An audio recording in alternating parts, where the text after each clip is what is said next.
I love this watch so much that I just bought another one.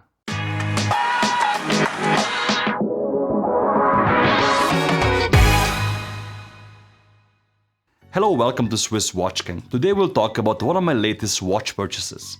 If you're really into watches and want to treat yourself, I think that this is one of the best options under $5,000 US. When it comes to watch collecting, how do we define value? Is it a value retention, bang for buck, special movement, or a special design? I think it's a bit of all. After you buy your diver watch, your daily office watch, and maybe a casual adventure watch, where do you go from there? Once you start learning about watches, you quickly realize that it's a never-ending rabbit hole. For some people, and I'm definitely one of them, at a certain price the choice of movement is crucial.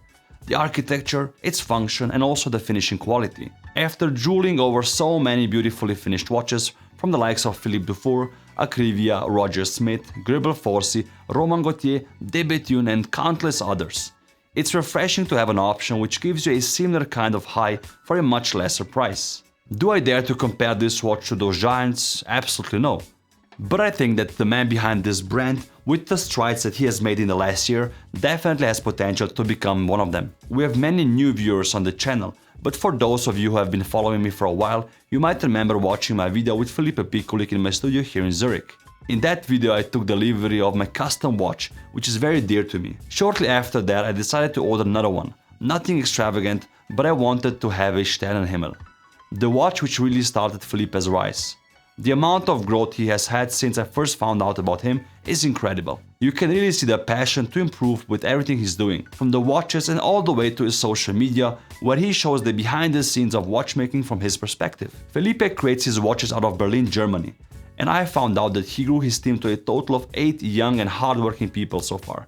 Really impressive what one can do in the span of 1 year. Let's jump into the watch so you see all the details that make it so special. If we start with the front side, the dial is made in-house. It's a brass dial that is lacquered and decorated with dots which represent a starry sky. Felipe loves astronomical watches, hence the night sky inspiration.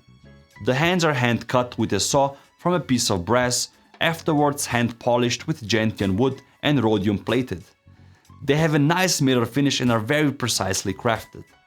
The dial doesn't feature indexes apart from the diamonds you see at 3, 6 and 9 o'clock. Those are VVS quality brilliant cut diamonds. The diamond setting is mirror polished and done in-house as well on a watchmaker's lathe. At 12 o'clock there's also a laser engraved and lacquered plaque, with hand beveled edges and secured with 2 polished pins. The mud dial is big and bold and really reminds me of the vast space above us.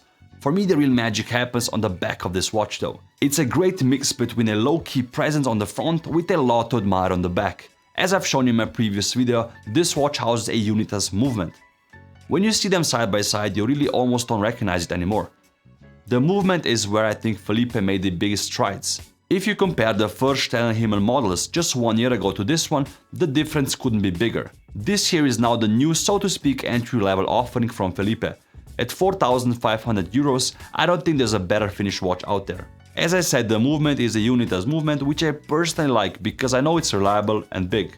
I love the size because you can really see the finishing with your eyes, no need for a loop. The movement is hand cut with a little saw, filed, frosted and also hand beveled. If you want to see how everything is made, I really advise you to check out his Instagram reels. They show you all the small steps needed to achieve every step of the process. The beveling on the bridges is prominent, wide like I love it and nicely even. The rhodium plated frosted finish of the bridges lends itself to a nice contrast with a mirror polishing. The screws are all mirror polished, as are the screw sinks. The gears feature snailing. I love how snailing bounces off of light when you play with your watch. The production model now also comes with a saw-cut balance cock, which has been hand engraved and beveled afterwards. At the end it's also plated with 18 karat yellow gold, and it's nice contrast to the rhodium plated movement. There is no inscription on the movement as well as on the case spec, which I like since it keeps the watch more clean. I really can't emphasize enough how much Felipe improved in hand finishing, and it's really nice to see the difference over such a short period of time. It's also fun to put my 2 watches next to each other and really compare them in details. The dials are so different, one more extravagant than the other. I like both and I put them on for different occasions. It's nice to also see the movements side by side.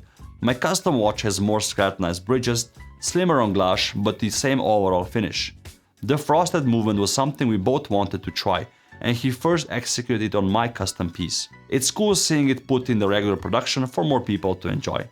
The decorating of the movement takes many days, and I sure wouldn't have the patience to do it. Thankfully, I'm not a watchmaker. The watch sits right on the wrist. It features a polished tank buckle with the FP initials and a thin handmade leather strap. The diameter is 41mm, lug to lug we have 50mm, and a 9.5mm thickness from the side. The side of the case is brushed, the lugs are polished, and both sapphire crystals feature coating on both sides. Felipe also puts a lot of emphasis on regulating his watches. All the watches he finishes are traditionally regulated for a period of 2 to 4 weeks. His inspiration for that are two giants of glass-hued German watchmaking, Friedrich Karl Giebel and Alfred Hilwig, two watchmakers who wrote one of the greatest books on balance wheel fine-tuning. Like I said in the beginning, this Sternenhimmel model is now a regular production configuration. If you want to order one, you can choose the dial color, since that's also done in-house and nothing else. If you want a custom piece like mine or something similar, you can contact Felipe. From what I heard, a custom piece can take anywhere from 1 year and more, so a Sternenhimmel is a good alternative to quench your thirst in the meantime. Every year Felipe also embarks on a journey of creating a limited skeleton series, which you can see here. Next year he'll skeletonize and decorate a chronograph movement, which will come in a platinum case. Those sell out before they even hit the market, so inquire about them directly if you're interested. As you can see on my channel, I love supporting independent watchmaking, especially the young generation.